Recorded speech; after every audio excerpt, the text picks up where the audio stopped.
Hello, doctor. Hi. Waxing versus laser. Hey, why would I choose waxing when laser can be so much more comfortable?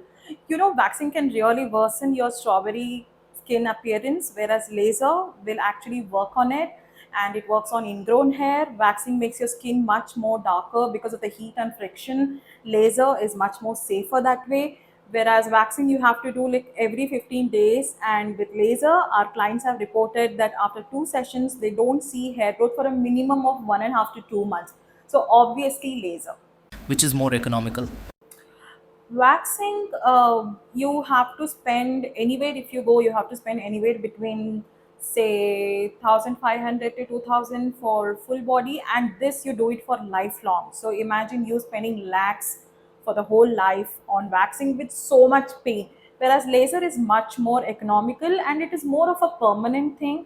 You do anywhere between say 6 to 10 sessions depending upon your systemic status, and you're done for life. Why choose soulful?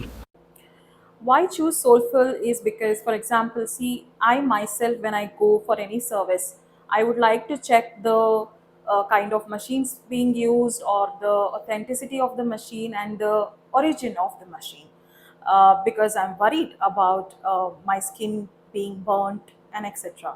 So for that reason, for our clients, we would like to offer optimal results with this technology, which is imported from Israel and made for Indian skin, with dual wavelength and with a tip of -5 degree cooling. So the major thing which can go wrong with the laser is when you're not able to control the heat, and you end up having burns and you end up having more growth than what it was earlier. So with this technology, we offer a -5 degree cooling, which no other technology offers. So there is very, very, very minimal chances of burning, and uh, there is absolutely very minimal chances of the paradoxical result. Is it safe? Every laser comes with a particular wavelength and it is made to target something in your body. So now, even if you want it to reach further beyond, it won't reach. It is only made to target the hair follicles and it will only do that. Obviously, we play around with the energies depending upon the skin tone and the skin texture, etc. So don't have these questions in your mind that whether laser causes cancer or it causes any skin sensitivity. No, it won't. It is made to target only the hair and it will do only that. To know more about this, you check the caption.